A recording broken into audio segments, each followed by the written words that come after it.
जय जय श्री राधे जय जय श्री कृष्णा। सर्व मंगल मंगल्ये शिवे सर्वार्थ साधके शरण्ये त्र्यंबके गौरी नारायणी नमोस्तुते। सभी मित्रों को नव वर्ष पाश्चात्य नव वर्ष 2025 की हार्दिक शुभकामना। नया वर्ष आपके लिए बहुत सुख समृद्धशाली हो, आप स्वस्थ रहें और सुखी रहें। इसी कामना के साथ 2025 की मंगल हार्दिक शुभकामनाएं आप सभी प्यारे दर्शकों के लिए। मित्रों, आज की बात करते हैं मीन राशि की कि 2025 मीन राशि का जो राशिफल है वो कैसा रहने वाला है। देखिए, मीन राशि जल तत्व राशि है, ब्राह्मण वर्ण की राशि है। इसके जो स्वामी होते हैं बृहस्पति देवता होते हैं और ये बहुत सीधी सादी राशि है, स्वयं राशि कही जा सकती है। इसकी जो प्रकृति होती है वो दुस्वभाव होती है, इसको दुस्वभाव राशि भी कहा जाता है। तो इनके जो निर्णय हैं वो थोड़े से कभी ऐसे कभी ऐसे कभी ऐसे कभी ऐसे होते रहते हैं। तो इनका निर्णय जो है वो डिसीजन बिल्कुल एक्यूरेट या बिल्कुल एकदम स्थायी नहीं होता है। चलिए बात करते हैं कि ग्रहों का जो गोचर है वो 2025 के जनवरी के महीने में पहली तारीख को कैसा है। 1 जनवरी को हम देख पा रहे हैं कि राहु लगन में बैठे हैं, चंद्र लगन में। जो स्वामी है मीन राशि के गुरु महाराज वो तीसरे भाव में है। मंगल जो भाग्य का मालिक है वो पंचम भाव में है। केतु सप्तम भाव में है। बुध महाराज जो सप्तम के स्वामी हैं वो बैठे हैं आपके भाग्य में। और सूर्य देवता बैठे हैं आपके दसम भाव यानी कैरियर के अंदर। और शनि और शुक्र की जो युति है वो दोनों की बैठी है आपके जो 12वां भाव होता है, इसको खर्चे का भाव कहा जाता है, उस भाव के अंदर शनि यहाँ स्वग्रही बैठे हैं। सबसे बढ़िया प्लस पॉइंट है कि 6, 8, 12 का स्वामी जो त्रिक भाव है, अगर इनका स्वामी स्वग्रही बैठता है तो विपरीत राजयोग का निर्माण करता है। नुकसान नहीं देगा आपको, विपरीत राजयोग का निर्माण करेगा। तो शनि ने हालांकि मीन राशि के ऊपर ढैया चल रहा है पिछले 2 साल से, 2.25 साल से, जनवरी 2023 से ढैया चल रहा है। 2.25 साल करीब हो गया ढैया चलते हुए। तो मीन राशि वालों का शनि की तरफ से ज्यादा अहित नहीं हुआ है। 7.5 चल रही है पहले चरण की मीन राशि के ऊपर। और 30 मार्च को जब शनि देवता पूरे 30 साल के बाद जब मीन राशि में आएंगे, 30 साल के बाद आएंगे मीन राशि में, तो यहां पर दूसरे चरण की 7.5 शुरू हो जाएगी। अभी पहले चरण की है और दूसरे चरण की जैसे शनि का गोचर यहां होगा, लेकिन 7.5 शुरू हो जाएगी। थोड़ा सा फलादेश करते हैं। पहले स्वास्थ्य संबंधी बात करते हैं। देखिए, बृहस्पति जो यहाँ आपके मून साइन चंद्र लगन के जो स्वामी बनते हैं तीसरे भाव में है। और तीसरा भाव त्रिशिराय भाव कहा जाता है। इसमें पाप ग्रह अगर गोचर करे या जन्म के समय बैठे हों तो वो बलि माने जाते हैं। गोचर में भी बलि होते हैं और जन्म के समय जब यहाँ बैठते हैं तब भी बलि होते हैं। तो यहाँ बृहस्पति जैसा सौम्य ग्रह अगर बैठेगा वो भी शत्रु राशि में तो थोड़ा सा कमजोर होता है। बहुत ज्यादा इसको ताकतवर नहीं कह सकते हैं, क्योंकि यहाँ बैठ करके बृहस्पति जो मीन राशि के जातक हैं उनके लिए भाग दौड़ कराता है बहुत ज्यादा। कर्म का स्वामी बैठा 12वें घर में, तो 12वें घर से कर्म का स्वामी मीन राशि वालों को भाग दौड़ कराता है काम के लिए, यात्राएं कराता है काम के लिए, व्यापार के लिए, बिजनेस के लिए, नौकरी के लिए। आपको दूर देश की यात्रा करनी पड़ सकती है, आप विदेश भी यात्रा के लिए जा सकते हैं। तो स्वास्थ्य संबंधी बात कर रहे थे तो बृहस्पति यहाँ थोड़ा सा कमजोर होता है, लेकिन स्वास्थ्य आपका ठीक रहेगा क्योंकि शनि की यहाँ दृष्टि नहीं है। शनि जहां बैठता है बताते हैं उसका अच्छा प्रभाव दिखाता है। हमारे शास्त्रों में कहा है कि शनि जहां बैठेगा उस स्थान पर अच्छा परिणाम देगा, लेकिन जहां जहां शनि की दृष्टि होगी वहां वो आपको नुकसान में रखेगा। तो शनि जहां बैठा है वहां लाभ दे रहा है अभी विपरीत राजयोग बना के, और जहां जहां उसकी दृष्टि है वहां परेशानी खड़ी हो रही है। तो स्वास्थ्य संबंधी बात कर रहे थे हम। राहु के यहाँ बैठने से जातक जो मीन राशि के हैं वो पिछले 1 साल से कंफ्यूज हो रहे हैं, भ्रमित हो रहे हैं। कोई भी काम करते हैं समझ नहीं आता, काम करें ना करें, कैसे करें, अंतर्द्वंद कहते हैं इसको, अंतर्द्वंद चल रहा है। हालांकि मीन राशि में राहु को अच्छा माना जाता है, लेकिन राहु भ्रमित करता है, कंफ्यूज करता है। तो ये आपको अभी और कंफ्यूज करेगा। कब तक करेगा? 18 मई 2025 तक, क्योंकि राहु ने भी यही रहना है। तो ये थोड़ी सी भ्रमित करेगा, तो मन में चिंता, फिक्र, परेशानी पैदा होती है। इधर शनि की दृष्टि भी आपके परिवार के भाव पे आ रही है, तो कहीं ना कहीं धन में जो आवागमन धन का होता है उसमें कहीं ना कहीं रोक लगती है। समय से पैसा नहीं मिलता है, शेड्यूल नहीं बन पाता पैसे का, कि पैसा आ रहा है खर्च कर रहे हैं, आ रहा है खर्च कर रहे हैं, कहीं ना कहीं पैसा रुक जाता है, तो आगे फिर फाइनेंशियली दिक्कत आपको खड़ी होती है। और ये दिक्कत आपके साथ अभी जनवरी का महीना, फरवरी का महीना तो बहुत ज्यादा रहेगी। मार्च में 30 मार्च के बाद में ये दिक्कत आपकी खत्म हो जाएगी, जैसे ही शनि दूसरे चरण के लिए मीन राशि में गोचर करने आएंगे। जब यहां से शनि यहाँ गोचर करने आएंगे, ये मकर राशि है जो धन भाव में है, उसमें एकादश भाव में है, लाभ भाव में, तो यहां से शनि की 7.5 खत्म हो जाएगी मकर राशि वालों से। कुंभ राशि पे तीसरे चरण की 7.5 होगी, मीन राशि पे दूसरे चरण की 7.5 होगी, और मेष राशि पे तीसरे चरण की 7.5 शुरू हो जाएगी। यहाँ पहली 7.5, यहाँ दूसरे चरण की, और यहाँ पर तीसरे चरण की 7.5। तो शनि यहाँ 2.5 साल रहेंगे, तो तब तक यहाँ 7.5 रहेगी तीसरे चरण की, यहाँ दूसरा चरण, यहाँ पहला चरण मेष राशि के ऊपर। ये 7.5 का यहाँ शेड्यूल बना हुआ है शनि महाराज का। शनि आपको 12वें भाव में बैठ के विदेशों से आपका संपर्क कराते हैं लोगों के साथ में, जो व्यापारिक दृष्टिकोण से बहुत ही अच्छा आपके लिए रहने वाला है, क्योंकि शनि यहाँ एकादश भाव के लाभ भाव के स्वामी बनते हैं, तो धन की स्थिति आपकी थोड़ी मजबूत करते, रिश्ते बनाते, थोड़े से आपके धन का अपव्यय नहीं कराते, लेकिन आपके रिश्ते मजबूत कराते। धन थोड़ा रुक रुक के आता है, लेकिन आता है। तो जैसे ही शनि यहाँ से स्थान परिवर्तन करके आपकी राशि में आएंगे, तो ये जो लाभ भाव का स्वामी यहाँ पर बैठेगा, तो आपके जो लाभ के रास्ते हैं वो खुल जाएंगे, स्वास्थ्य आपका ठीक रहेगा, कोई दिक्कत नहीं होगी। शनि यहाँ बैठ के थोड़ा पैरों में दर्द देते हैं, पिंडलियों में दर्द देते हैं, इसके ये कारक होते हैं पैरों के, तो थोड़ा सा आपके पैरों में दर्द महसूस होगा। राहु भी यहाँ से 18 मई को आपके 12वें घर में पहुंच जाएंगे, जो विदेशों से आपके रिश्ते बनवाएगा। उसकी दृष्टि होगी आपके 6ठे भाव पर राहु की। ये राहु यहाँ बैठेगा, यहां से दृष्टि डालेगा 6ठे भाव पर, और 6ठा भाव होता है हमारे दुश्मनों का, 6ठा भाव होता है हमारे कर्जे का, 6ठा भाव होता है रोग का। तो इन सब चीजों को राहु दबाने की कोशिश करेगा, दुश्मनों को दबाएगा, अगर कर्जा है तो उसको भी खत्म करने की कोशिश करेगा, अगर कोई रोग है शरीर में उससे भी आपको राहत देगा। ऑलरेडी यहाँ केतु आ जाएंगे महाराज जी 18 मई को, तो केतु के यहाँ आने के बाद में केतु इस भाव में शुभ फल देगा।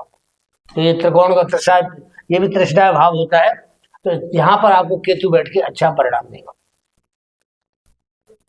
30 मार्च के बाद में शनि आपको शुभ परिणाम देना शुरू कर देंगे, धन दान की वृद्धि होगी आपके यहाँ, धन अच्छा देंगे आपको। 7.5 बेशक चल रही है, लेकिन मीन राशि वालों के लिए गुरु की राशि है, शनि का प्रभाव नॉर्मल होता है, ठीक होता है। लाभ भाव के स्वामी है, तो शनि बैठ के आपको लाभ देंगे। ये ध्यान रखिए, आप पूरा साल आपके लिए ठीक रहेगा।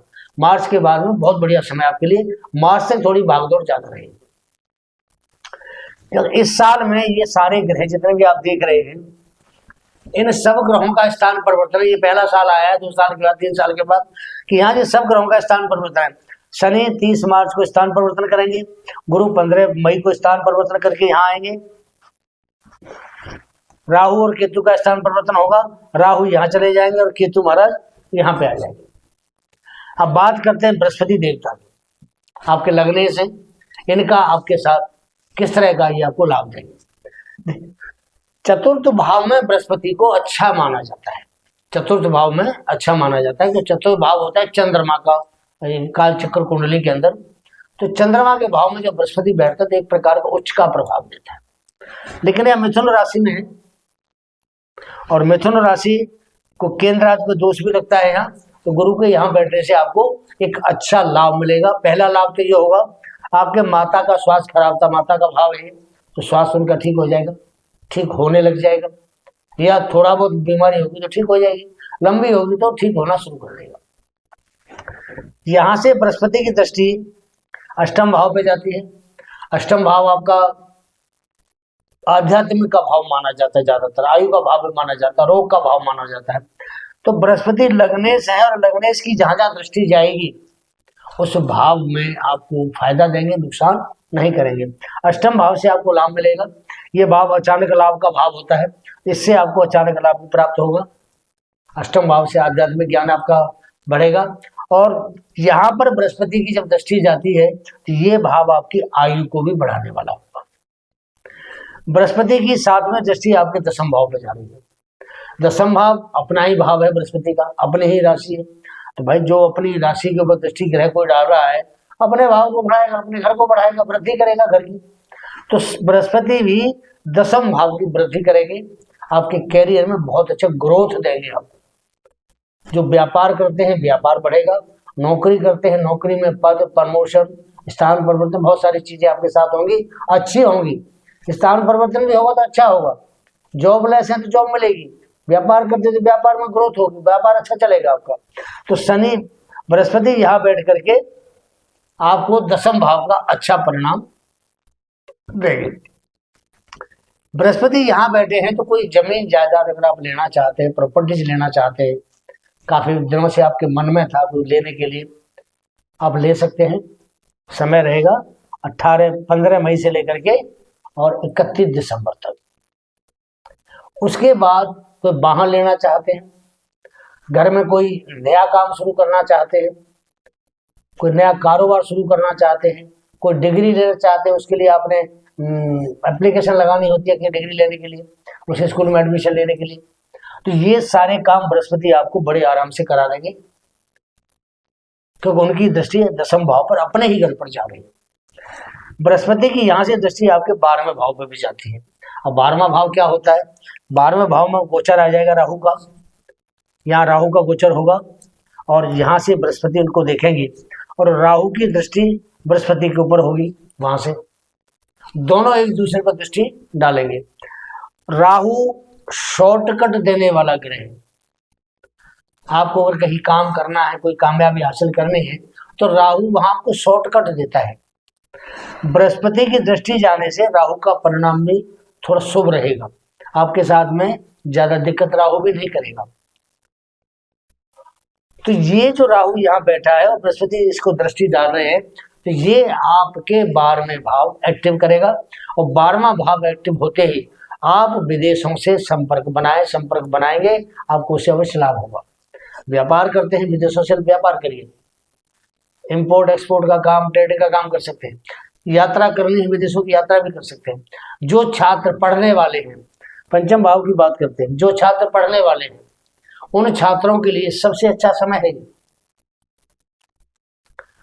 अगर आपने विदेश में कहीं एडमिशन लेना है, कोई बड़ी डिग्री करनी है तो विदेश आप जा सकते हैं।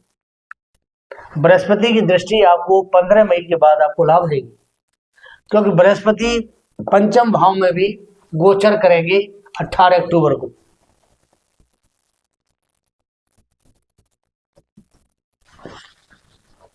तो इस साल बृहस्पति अतिचारी हो रहे हैं। अतिचारी का मतलब होता है जल्दी जल्दी ग्रहों को बदलना, और अभी कम से कम 8 साल तक अतिचारी रहेंगे। 2035 तक का समय इनका अतिचारी रहने का, अभी 8-9 साल तक अतिचारी रहेंगे। तो ये 18 अक्टूबर को बृहस्पति चेंज होंगे तो पंचम भाव में आएंगे। वो समय आपके लिए, अगर छात्र अध्ययन के लिए जाना चाहते हैं विदेश, अच्छी पढ़ाई के लिए अपने देश में भी ट्राई करना चाहते हैं, वो बच्चों की पढ़ाई के लिए बहुत अच्छा समय होगा। पढ़ाई के मामले में लाभ देगा उसको बृहस्पति देवता, अच्छा लाभ देंगे।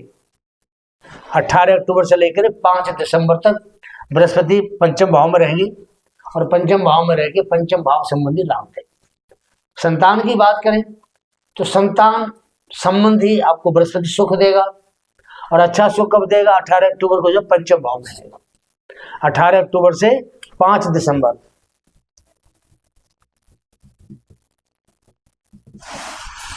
18 अक्टूबर से 5 दिसंबर शनि पंचम भाव में रहेंगे। तो जो जातक फैमिली प्लानिंग करना चाहते हैं, कोई बच्चे की उनको चाहना है, चाहते हैं उनके घर में कोई नन्हा मुन्ना बच्चे किलकारी भरे खेले, तो ये जो समय है आपके लिए 5 अक्टूबर से 5 दिसंबर बहुत अच्छा समय है। इस समय आप अपने फैमिली प्लानिंग कर सकते हैं। बच्चे की आपको उम्मीद है तो आप इस समय बच्चा प्राप्त कर सकते हैं। प्राप्त का मतलब ये गर्भाधान का समय आपको बता रहा हूँ कि ये जो समय गर्भाधान का, जो माता बहन चाहते हैं हमारा बच्चा अच्छा हो, इस समय गर्भाधान कराए। बृहस्पति पंचम भाव में है, बहुत अच्छा परिणाम आपको देंगे। आपके जब बच्चा होगा अगले साल 2026 में, तो बहुत अच्छा ज्ञानवान विद्वान बच्चा आपकी पैदा।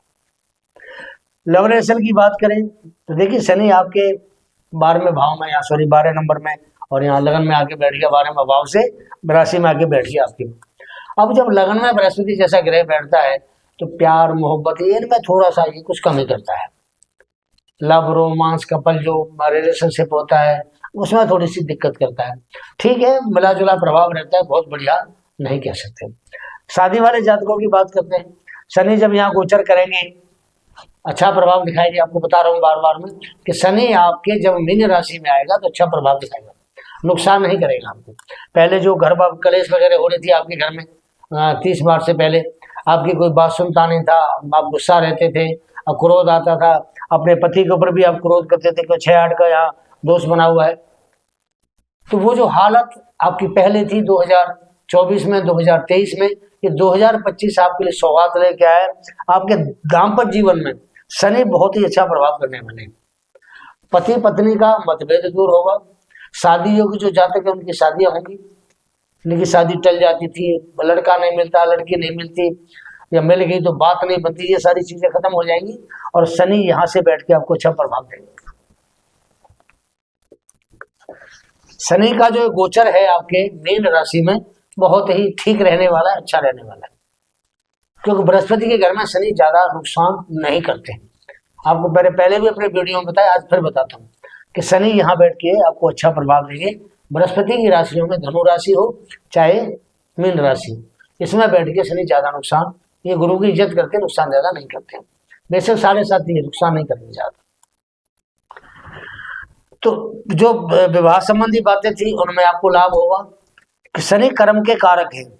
कर्म का कारक जब सप्तम भाव पर दृष्टि डालता है तो ये भाव भी व्यापार का भाव होता है। तो आपके जो साझेदार हैं उनके साथ आपकी सही ट्यूनिंग बनेगी, व्यापार आपको उन्नति होगा, अच्छा व्यापार चलेगा, क्योंकि बृहस्पति स्वयं आपके 10वें भाव को देख रहा है, ऊपर से शनि आपके सप्तम भाव को देख रहा है। तो ये जो पोजीशन बनी है ग्रहों की, ये बहुत अच्छी मान के चलिए। शनि कर्म का कारक आपको कर्म करने के लिए प्रेरित करेगा, कर्म देगा, काम देगा, काम देगा, फिर लाभ भाव का मान के आपको लाभ भी देगा।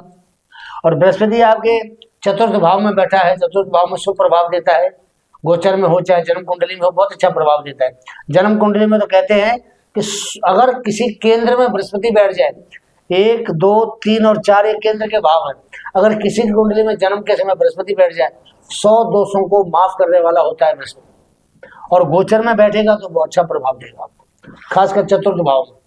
जब पहला भाव, 4th भाव, सप्तम भाव और 12वां भाव, 10वां भाव, इन 4 भावों में जो ये 4 हमारे केंद्र हैं, इन 4 केंद्रों में कहीं भी बृहस्पति बैठेगा आपको अच्छा लाभ देगा गोचर के अंदर। तो बृहस्पति बहुत अच्छा ग्रह, बड़ा प्लानेट है, बहुत अच्छी चीज देता है लोगों को, संतान देता है, धन देता है, भाग्य को बढ़ोतरी करता है, कर्म का ये कारक बनता है, कर्म में वृद्धि भी करता है, फिर आपको लाभ भाव का स्वामी बनता है, कारक बनता है। तो बृहस्पति सबसे बड़ा प्लानेट है और बहुत अच्छा आपको देने वाला है।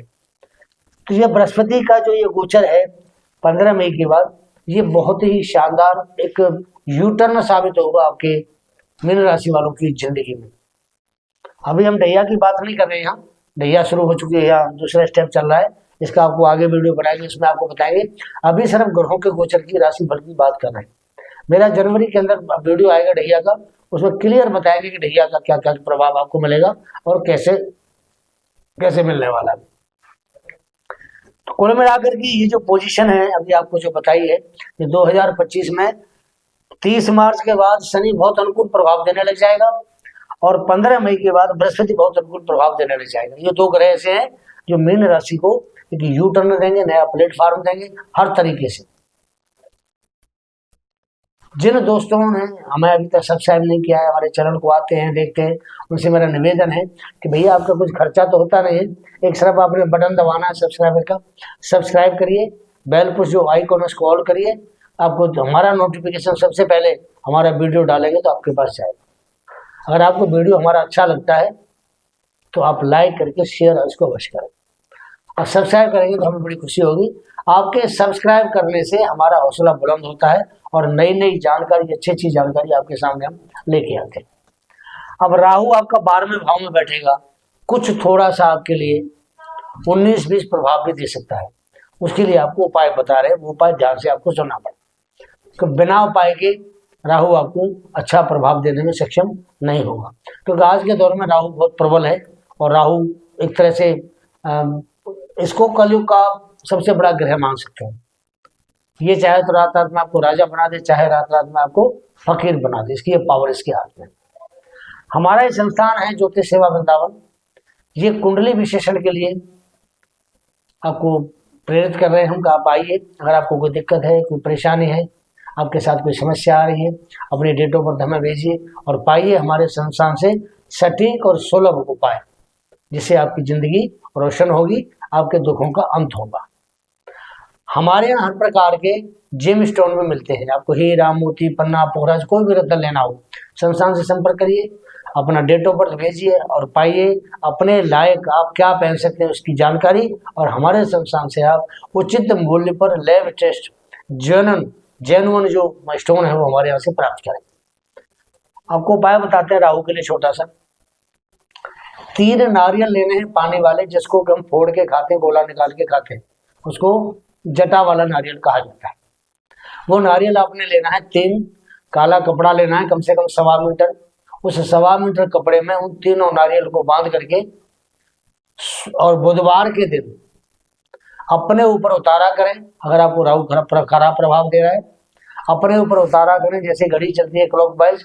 उतारा करने के बाद में उसको आप बहते हुए जल में तीनों नारियल को राहु देवता को नमस्कार करते हुए बुधवार के दिन दोपहर को 12 से लेकर के 1:30 बजे तक आप उसको प्रभावित कर दें। तो 12 से 1:30 तक राहु काल रहता है। राहु काल में ही राहु का उपाय करेंगे तो आपको ज्यादा प्रभाव देगा। 12 से लेकर के दोपहर को 1:30 बजे तक आप उस काम को कर सकते हैं। अगर आपने 3 बुधवार तक लगातार ऐसा किया तो राहु आपको अवश्य शांति देगा। और अगर आपने 7 बुधवार कर दिया तो राहु आपको जब तक बार में घर में आपका बैठेगा, आपको 1% भी नुकसान नहीं करेगा। प्रोग्राम यही समाप्त करते हैं। जय जय श्री राधे, जय जय श्री कृष्ण।